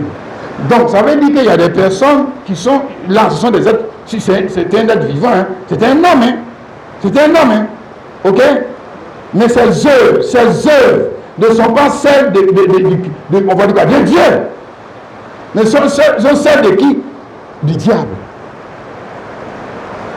Donc, on te montre que sur cette terre, tu ne peux pas chercher à ressembler parce qu'on fait les choses souvent comme les autres. On fait ci comme les autres. Je vais m'habiller comme celui-ci. Je vais réussir comme celui-là. Non, on dit ne cherche pas à ressembler à tout ce que tu vois. Parce que tout ce que les gens sont en train de faire n'est pas forcément à l'image et à la ressemblance de qui? Jésus-Christ, monsieur. Non. Il y a beaucoup de ce que les gens sont en train de faire, surtout dans ce temps de la fin, dans les églises, qui sont à l'image et à la ressemblance de qui? Regarde Caïn. Regarde Caïn. On voit ses yeux tout à l'heure. C'est à la ressemblance de qui? Mais si tu ne peux pas croire ça, c'est que tu as un problème. C'est que tu as un problème. L'image et la ressemblance, on dit, c'est ce qu'on appelle imitation. Parce qu'on imite. Mais quand tu es enfant, tu imites. Avant que tu puisses découvrir ta voix, tu imites. Maintenant, je te dis qu'en tant qu'enfant de Dieu, tu ne peux pas te mettre à imiter n'importe quoi. Pourquoi? Parce qu'il y a des gens là, ils sont quoi? L'image et la ressemblance de qui? Diable. Diable. Diable. Ah, les frères. Maintenant, Caïn, créature. On va voir maintenant. Regarde son image et sa ressemblance. Moi, je dis, la créature est toujours à l'image et à la ressemblance de son créateur. Prends-lui là. Puis maintenant, regarde son image et sa ressemblance. Tu vas voir, qui est son créateur? C'est qui? C'est qui?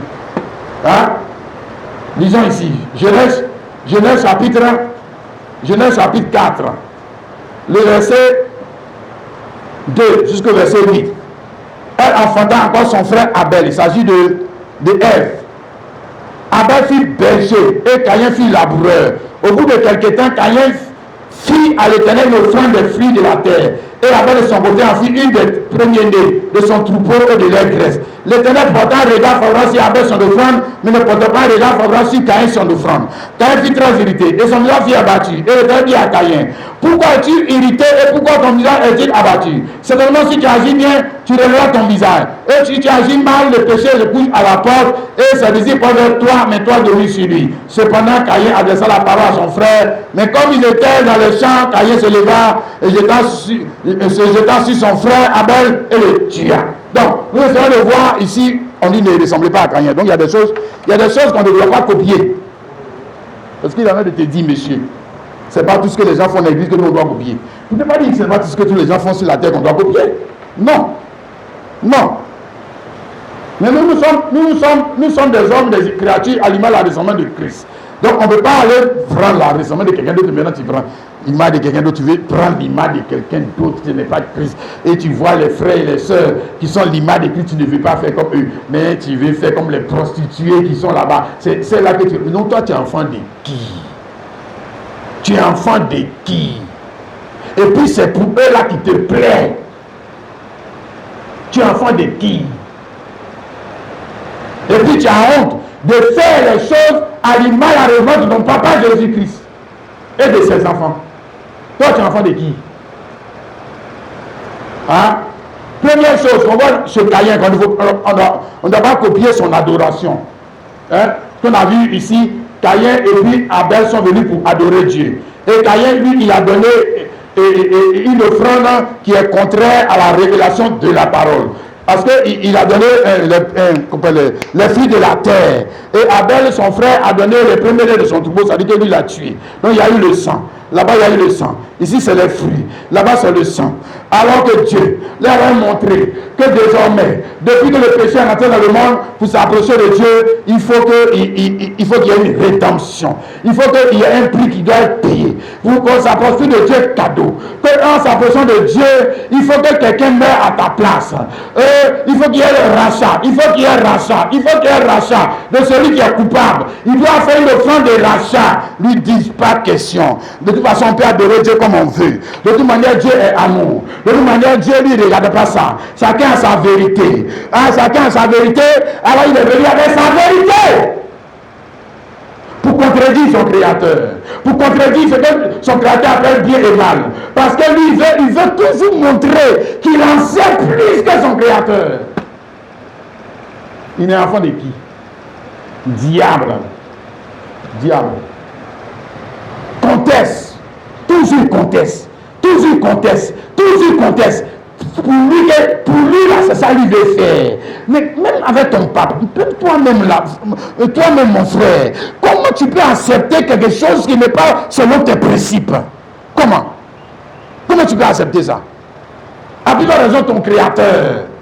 Vous allez dire le créateur suprême, le juge suprême. Et regarde, ça aujourd'hui dans les églises. Chacun a sa vérité. Les musulmans viennent pour eux. Ça veut dire les catholiques viennent pour eux. Ça veut dire qu'il ne faut pas critiquer quelqu'un. Il ne faut pas parler mal de quelqu'un. Il faut laisser les gens. De toute manière, c'est la liberté. Bon, oui, c'est la liberté d'aller en enfer. Allez en enfer. Allez en enfer. Allez. Quand même, quelqu'un qui t'aime, te voit sur un mauvais chemin, il ne va pas te dire. Il ne va pas te dire. Qu'est-ce que tu fais là, c'est pas bon. Hein? Et pourquoi il te le dit? Parce que le jugement de Christ est en lui. Parce que c'est les œuvres de Christ. C'est pour ça que je parlais des œuvres de Christ au travers des hommes. C'est les œuvres de Christ au travers des hommes. Et si ce monsieur, cette femme, tu ne veux pas l'écouter, mais c'est que tu as un problème. Tu ne sais pas qu'il fait partie de la révélation du mystère de Dieu. Tu ne sais pas. Tu ne sais pas qui il est. D'accord. Regarde, première chose que Caïn a fait. Deuxième chose qu'il fait. Quand Dieu a vu qu'il a mal fait, il va vouloir le corriger. Hein, c'est ça qui est dit. Et l'Éternel dit à Caïn, verset 6. Pourquoi es-tu irrité? Et pourquoi est-il abattu? C'est demande si tu agis bien. Donc Dieu lui montre que ce que tu as fait, ce n'est pas bien. Tu vois, il n'a même pas chassé. Il n'a même pas dit que quitte là-bas. Qu'est-ce que tu fais comme ça? Il n'a même pas insulté. Non. Il a voulu le corriger. Il a voulu l'amener sur la bonne voie. Il dit que non, on ne fait pas comme ça. On n'adore pas Dieu comme ça. Le comportement, ce n'est pas bon. Ce que tu fais, ce n'est pas bien. Il y a des gens qui n'aiment pas la réprimande. Il y a des gens qui n'aiment pas qu'on les reprenne. Il y a des gens qui n'aiment pas qu'on les corrige. Et c'est les enfants du diable qui n'aiment pas ça. Ils n'aiment pas ça. Ils ne sont pas assez humbles. Non. Il ne faut pas les corriger. Mais si tu essaies de le corriger, on va avec un, il va quitter l'église pour aller faire plus. Si tu essaies de le corriger, il va te fuir. Il veut toujours avoir raison. C'est lui qui a toujours raison. Comment ça? Comment ça, tu as toujours raison? Tu es quelle sorte d'enfant? Tu es quelle sorte de créature? Alors que ton créateur, le créateur suprême lui-même, le créateur suprême, il s'est abaissé pour devenir Jésus-Christ. Toi, tu es qui? Tu es qui? Et tu refuses de t'abaisser. Toi, tu es qui? Non, on va dire enfant de Satan. Hein? C'est lui a dit. On va dire qu'il ne savait pas. Bon, on va dire que premièrement, il ne savait pas. Il est venu faire quelque chose qui n'est pas bon. Après, maintenant, on lui dit que non, ce que tu as fait, ce n'est pas bon. Fais comme ton frère. Il se fâche, il va tuer son frère. Donc voilà. Il va tuer son frère. Donc, on dit qu'on ne peut pas le corriger. Comme qui le diable. Tu as déjà vu le diable se repentir? Les démons se repentir? Non. Ce n'est pas dans leur nature. Maintenant, tu as déjà vu les pasteurs diable, démon là. Diable, démon. Qu'on peut là offenser quelqu'un se repentir? Non. Ils ne se repentent jamais. Non, l'homme de Dieu ne doit pas se repentir. Non, c'est tous les chrétiens qui doivent se repentir. L'homme de Dieu ne doit jamais faire ça. Enfant de Satan. Enfant du diable. Tu n'es pas un homme de Dieu. Enfant du diable. Tu es plus grand que qui? L'église, mais toi, tu es plus grand que qui? Hein? Il y a un seul qui est grand. C'est Jésus-Christ. C'est un seul. C'est le seul qui est grand. Les serviteurs petits, les plus grands que son maître. Nous tous là, on est serviteurs. On est serviteurs des uns des autres. C'est à ce niveau-là qu'on se place.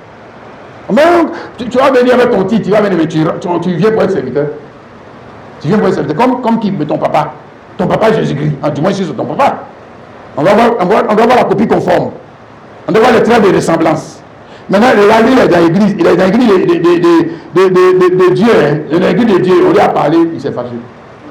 Il s'est fâché, et puis maintenant, regardez, je montre. Verset 16. Caïn s'éloigne de la face de l'Éternel, habitant dans la terre du Nord, à l'orient d'Éden.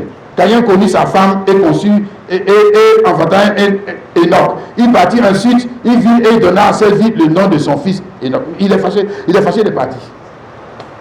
Il est fâché. Pourquoi on lui a dit la vérité? Donc on n'a qu'à te mentir. Il ne supporte pas. Quelqu'un qui ne supporte pas, quelqu'un qui ne supporte pas la correction, c'est un enfant du diable. C'est un enfant du diable. Il n'y a pas de trait commun entre lui et son papa. Non. S'il y a des traits communs entre lui et son papa, diable. Diable. C'est un enfant de Dieu. Un enfant de Dieu, c'est celui qui sait regretter. C'est celui qui sait reconnaître ses erreurs. C'est celui qui sait s'humilier. C'est celui qui sait demander pardon. Parce que tu ne peux pas avoir toujours raison. C'est pas vrai. Mais tu vas arranger la chose. Oui, c'est vrai, je reconnais que j'avais fait ci. Mais moi, toi aussi, tu avais fait ça. Toi aussi, tu avais fait ça. Bon, c'est que tu es un enfant du diable. Il n'a rien fait. Toi, tu as fait mal. Tu as fait mal. Ne peux pas t'abaisser et reconnaître. Mais tu es qui? Il allait créer son monde. Ici, là, on dit que Caïn connut sa femme, ensuite il bâtit une ville. Et il donna à cette ville le nom d'Enoch. Il allait créer son monde. Il est fâché, puisque donc pour Dieu, là, on dit non, ne sais pas s'il fait ça. Il dit, je m'en fous même, que moi-même je suis aussi un créateur. Il s'en va créer son monde, il s'en va créer son église, il s'en va créer sa religion, il s'en va créer sa famille. Ou là-bas, maintenant, c'est lui qui est Dieu. C'est lui qui est Dieu. Autrement, mon frère, si tu me dis que où il allait là, ville là, c'est Dieu, le suprême est encore Dieu, c'est que tu n'as pas bien compris. C'est que tu n'as pas compris. Comment? Lui ne supporte pas la correction de Dieu. Et il va quitter, aller faire église, et puis c'est le gars qui ne supporte pas, c'est lui qui va dire Dieu c'est lui. C'est ce que toi tu crois. Non. Ici maintenant c'est lui qui est Dieu. C'est lui qui est la loi. C'est lui qui est la loi. C'est lui qui dit les règles. C'est lui qui est le suffisant. C'est lui qui est le grand pasteur. Maintenant, quand il vient, on doit l'acclamer. Quand il vient, on doit l'élever. Quand il vient, on doit le glorifier. Et malheur à toi, quand tu es dans son ministère, à lui là, si tu ne veux pas rentrer dans son alliance et puis le glorifier, l'élever, faire son anniversaire, il dit que je vais me fâcher contre toi, tu vas ficher mon onction. Je vais t'envoyer en enfer. Et il peut envoyer quelqu'un en enfer. Lui, il est déjà en enfer. Il peut envoyer quelqu'un en enfer. Mais les autres voyous comme lui là, ils tremblent tout, ils sont les gros, des gros garçons, des gros messieurs, ils sont encore assis là. Ils sont encore assis là. Ils ont peur. Le moins de Dieu, quel moins de Dieu? Diable en train de te parler, toi tu as peur. Tu n'as pas dit que tu es un enfant de Dieu. Diable te parle et toi tu ne peux pas le résister. Tu ne peux pas le désobéir. D'accord. Regarde, ils ont dit de ne ressembler pas à Caïn. C'est ça, non? Oui. Et pourquoi on est dans les âges de l'église? Dans les âges de l'église, ça veut dire que Caïn, la créature, il sait qu'il est devenu prophète. Caïn, la créature, il est devenu pasteur. Caïn, la créature, il dit qu'il est aussi chrétien. Il dit qu'il est aussi chrétien. Mais regarde ses œuvres. Regarde ses œuvres. Regarde ses œuvres. Regarde ses œuvres. Hein? Si on t'a montré la créature est toujours à l'image et à la descendance de son créateur. Maintenant, prends le Caïn là. Regarde son image, mais là si tu mets ça sur Jésus, c'est que toi tu as problème. C'est que tu as problème, frère. Non, c'est pas Jésus qui est son créateur. Jamais. Jamais, le diable. Mais seulement il s'est infiltré, il est rentré dans l'église. Et venant dans l'église, lui, c'est qu'est-ce qu'il veut là, c'est ça qu'il est en train de faire. C'est ça qu'il est en train de faire. Et maintenant les autres qui sont des caïnettes, les caïnettes, les femmes, caïn-femmes, prophétesses, caïnettes, et tout ça, ils sont dit que le gars a la raison, hein. Le gars a la raison, ils vont se mettre avec lui dans leur voyouser, leur rébellion. Et ils appellent ça œuvre de Dieu. Œuvre de quel Dieu? Quel Dieu? En tout cas le diable. Pas Jésus-Christ. Pas Jésus-Christ. Hein? Si. C'est dans ça on est dans ce temps. Dans ça on est dans ce temps de la fin. Hein? On dit, comment on dit, tout est mélangé. Si, tout est mélangé. 2 Corinthiens chapitre 11, le verset 2 à 4. Car je suis allé de vous dire, j'agis de Dieu, parce que je vous ai fiancé à un seul époux. Vous présentez à Christ comme une vierge pure. Toutefois, de même que le serpent s'inséduit par sa ruse, je crains que vos pensées ne se corrompent et ne se détournent de la simplicité à l'égard de Christ. Donc, ça dit qu'eux, on les a reçus, le démon les a blagués. Le diable les a blagués. Et là où Jésus a rendu son adoration simple, a rendu les choses simples, et ils sont venus tout compliqués. Tout compliqué. Alors, si. Maintenant, l'homme de Dieu, après, il faut l'offrande. Il faut faire s'il faut offrande. Pour faire ça, il faut offrande. Tu dois faire s'il faut offrande. Pour faire s'il faut offrande. Tout est offrande. L'offrande de ceci, l'offrande de cela, l'offrande de ça, l'offrande de ci, l'offrande de ça. Tout est offrande. Parce qu'on ne s'apprend pas de l'homme de Dieu les mains vides. Bandit. Non, monsieur. Ça veut dire compliqué la chose. On dit que la chose était simple. Dieu lui a vu que c'était compliqué dans l'ancienne alliance. Il est venu mourir pour effacer ce qui était compliqué de sa vie. Le Dieu compliqué est mort. Le Dieu difficile est mort. Le Dieu qui tuait le péché est mort. Le Dieu qui exigeait que personne ne doit toucher dans son temple, il est mort. Il a rendu la chose simple. Il dit que maintenant vous avez le temps de Dieu. Il dit que c'est faux. Il dit que c'est faux, vous n'avez pas le temps de Dieu. Et vous avez des sacrificateurs. Il dit que c'est faux. Les sacrificateurs, c'est le pasteur seul. Ils sont venus compliquer la chose. Regarde. Hein, si quelqu'un vient prêcher notre Jésus, que celui que nous avons prêché, et que vous recevez notre esprit, que celui que vous avez reçu, et notre évangile, que celui que nous avons embrassé, vous le supportez fort bien. Maintenant, il y a un autre Jésus. Hein, Jésus diable. Vous dites antichrist. Les œuvres, vous les reconnaîtrez à leurs fruits. Les œuvres. Parce que les œuvres, je te dis, les œuvres sont relatives à qui? Mais le créateur est le créateur. Qui est le créateur? Qui est le créateur? Qui est le créateur? Ma soeur, mon frère, dans ce temps de la fin, où nous sommes, il faut savoir que la créature est à l'image et à la ressemblance de son créateur. Qui est le créateur de gars là? Lui là, qui est son créateur? Qui est son créateur? Et selon qui est-ce que tu dois marcher? Nous allons lire ça pour terminer. Éphésiens chapitre 4, le verset 17. On va dire verset 16. Voici donc ce que je dis et ce que je vous déclare dans le Seigneur. C'est que vous ne devez plus marcher comme les païens qui marchent selon la vanité de leur pensée. Ils ont l'intelligence obscurcie. Ils sont étrangers à la vie de Dieu. Vie de Dieu, vie de Dieu. Vie de quel Dieu? Ils sont étrangers à la vie de Jésus-Christ. Oui, ça, ils sont étrangers. Ils ne connaissent pas ça? Non. Mais toi, tu connais, non? Montre-nous tes œuvres. Que c'est le Créateur Jésus qui est en toi. Ah, si. Que tu es rempli de l'esprit. Que tu n'es pas rempli de tes ambitions. Que tu n'es pas rempli de tes propres pensées. Que tu n'es pas rempli de tes propres désirs. Que tu es maintenant rempli de l'esprit. Montre-nous ça. Montre-nous les œuvres. Montre-nous les œuvres. Car il y a seulement un homme rempli de l'esprit qui veut faire les œuvres de Christ. Il a dit, Christ en vous. Et vous en Christ, vous faites quoi? Les œuvres. Les œuvres. Les œuvres qui montrent que la vie éternelle est là. La vie éternelle est là. Alléluia. Ils ont l'intelligence obscurcie.